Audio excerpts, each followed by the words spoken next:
I often find myself in this state of freeze before I speak, either on camera or to someone. I don't know where to start, or better, I know exactly where to start. I'm just very hesitant and I'm trying to predict how it's going to be received. I love my microphone, by the way. I found myself, because I initiated a sort of challenge of my own, of sharing things that I would rather people not know. I found myself already creating a scaffold in my head of how this was going to look, and I'm going to be sitting on my couch and I'm going to have my poncho on me and I'm going to be doing all these things. And then I even started like, hey, what if I start making my videos shorter and more in depth and more emotion so that more people see it and more people follow and more people like it. And then it was like, whoa,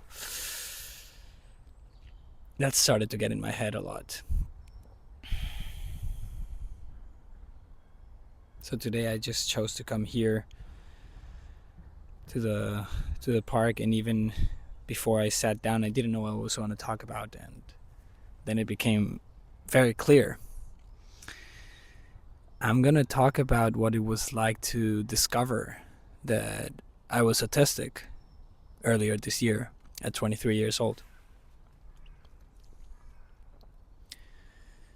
I think everything that I was going through in regards to this and to recording was pretty much a summary of what I experience on a daily basis and what I've lived through my whole life. Always being so hypersensitive and so hyper aware of what people were thinking or saying or even feeling. Like, you cannot tell me something and think otherwise or feel otherwise, because I can tell. I hear the lie or that incongruency. I don't know what's going on, but I feel it in my body. And autism, for me, it's a label that was confusing at first, and I imagine for a lot of people it is, because somehow I read this somewhere. It's like, for some people autism equates to mental retardation, and it's not. But that's what mental health diagnosis will do to you. They fuck everything up. They box simple human reactions to living in a fucking city.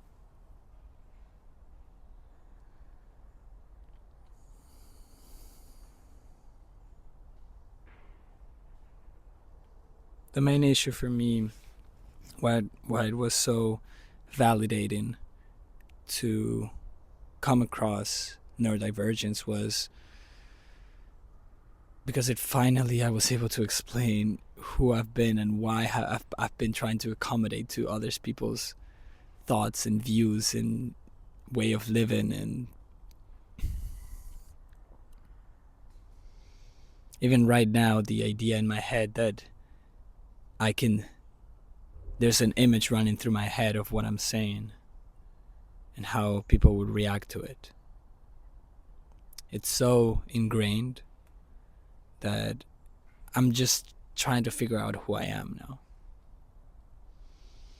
and trying to accept myself for who I am, whatever that is. And the thing that it might change day to day, the thing that I'm discovering that I am apparently fucking everything, and I can behave whatever way I want, whatever feels right in that moment. And there it is again, like, is this worthy of being posted? It's like, yes.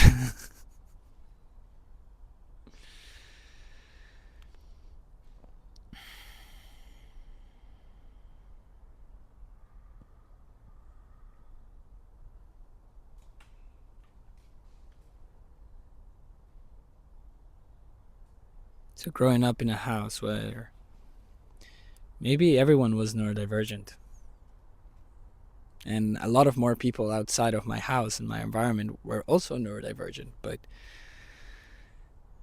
I don't know what was about me that I always saw that things were fucked up. And I still played along because, like, where else am I supposed to go?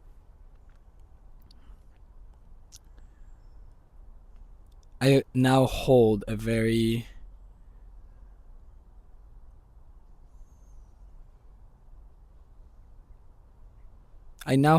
challenging belief for most, which sometimes even makes it challenging for me to live my day to day, which is that everything that we have right now, everything that we believe we are, was created by our minds. From this phone to the microphone to the clothes I wear, to the cars we drive, to the jobs we have, to the economy we created, to the every single vehicle, every single object was once created. When we're born, we don't know nothing. We know nothing. Children are literally indoctrinated with the days of the week and the time, and then they start running late for things when they don't really care. They could just go shit in the fucking forest.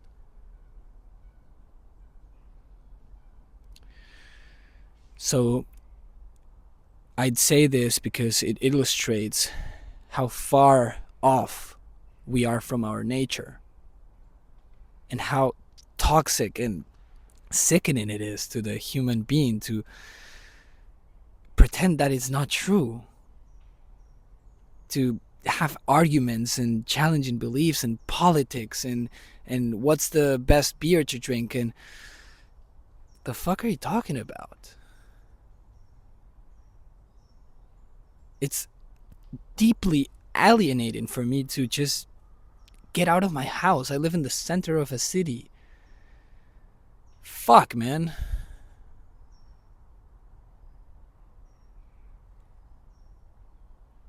And I also know that most people operate from I believe most people operate from an unconscious place. They don't know they're doing it to themselves or to others. They don't know what they're perpetuating. But for me, it is fucking alienating. Going outside and seeing thousands of people an hour, if not more. So much talking. So little people actually sharing what they're feeling. Or, God forbid, actually sitting with what they're feeling, or noticing that their tummy turns or their chest tightens or their throat lumps. They just talk over it. And I do as well. It is so infuriating and lonely at the same time to have noticed this for all my life.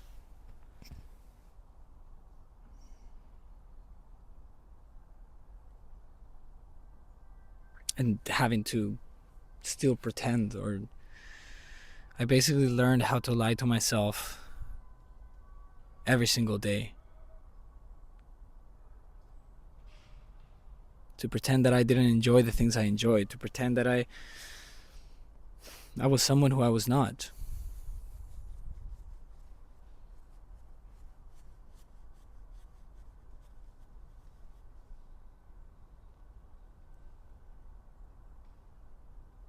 And to some extent I know what I'm here to do, or at least what I want to do. I want to help people remember, but not for them, because I feel alienated from the world. And I know a lot of people that are diagnosed with autism also do.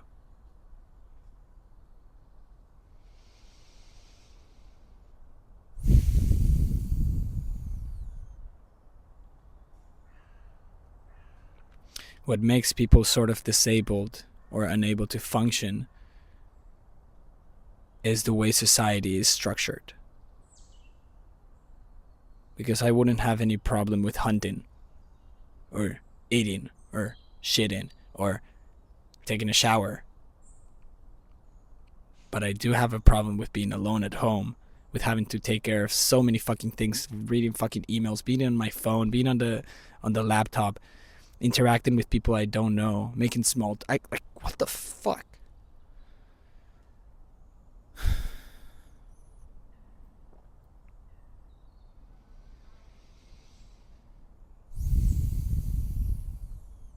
So when I realized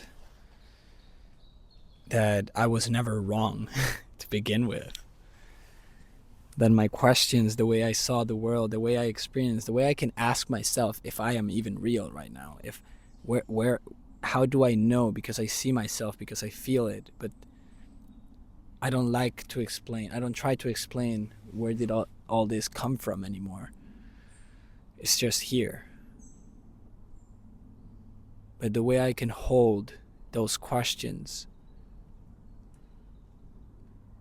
the way there were always those questions, or the way I was always asking, that's deeper, but the way I was always asking, why do people lie? Or what's wrong with my mom when she was feeling off, when she was unable to express? Or why did my dad withdraw? Why didn't he speak about it? Why didn't he express what he felt?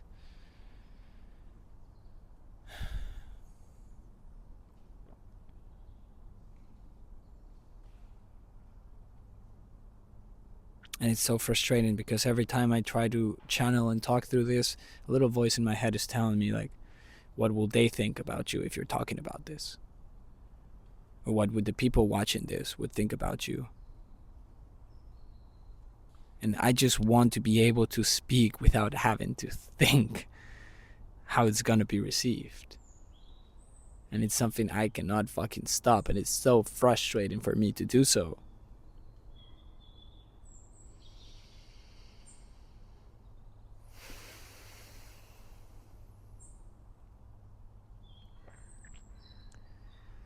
So all the grief that came with realizing that I was never wrong to begin with, that everyone was just pretending, even if they didn't know, even if they were okay with pretending. I don't like doing that. Even when I pretend I do. When I pretend it's safer.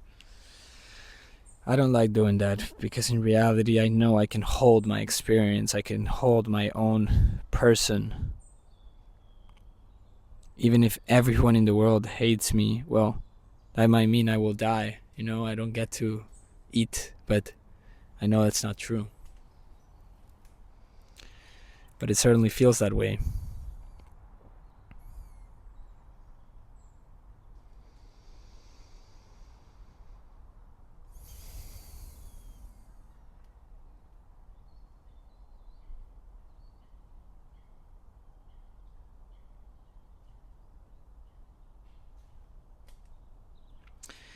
I literally developed an autoimmune disease from holding so much in.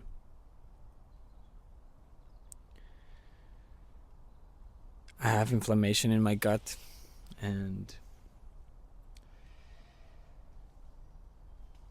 it is because of how little I show what I actually think or how I feel. Not because I want to, but because I just learned it. It's like every time it shows up, something comes up, it's like, no, I can't say this right now.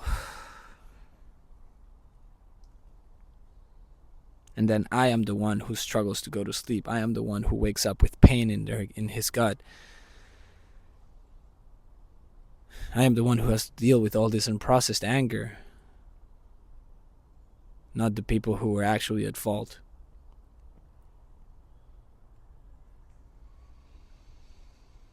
And there's also no point in blaming anyone, because everyone has experienced something.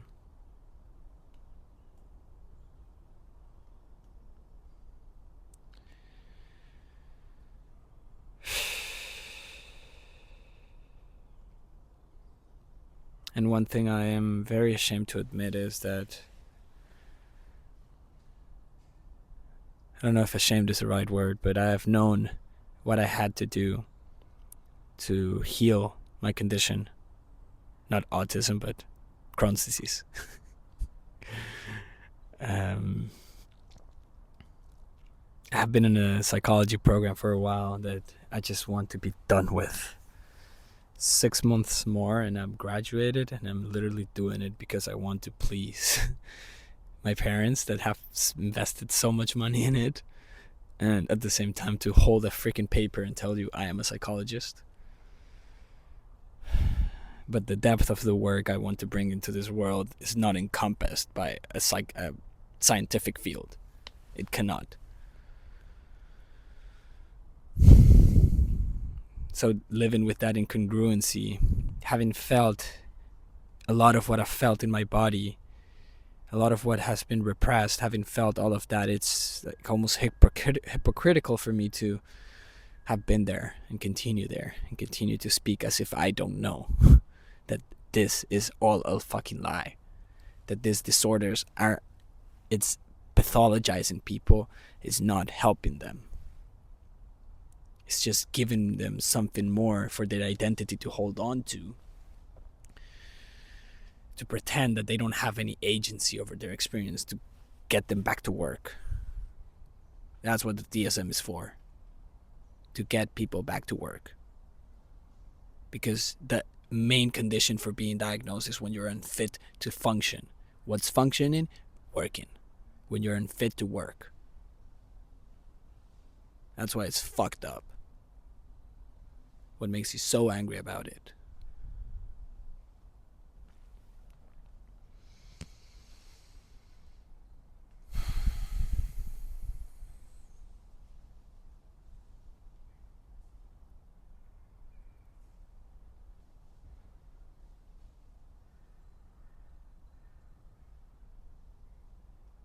So what I will be doing for this challenge, because I don't know for how long I've been speaking, but it's been a while, I'm just gonna share whatever comes up that day. So my challenge would be the original challenge I had for messengers, to just share what's alive for me that day. And right now I'm just annoyed. And I'm feeling a lot of tension in my gut, and my stomach is loose, and it's just, I didn't even want to leave my house. I struggle a lot to leave my house for obvious reasons I've mentioned.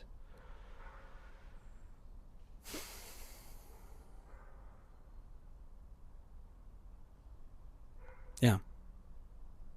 I'll see you tomorrow.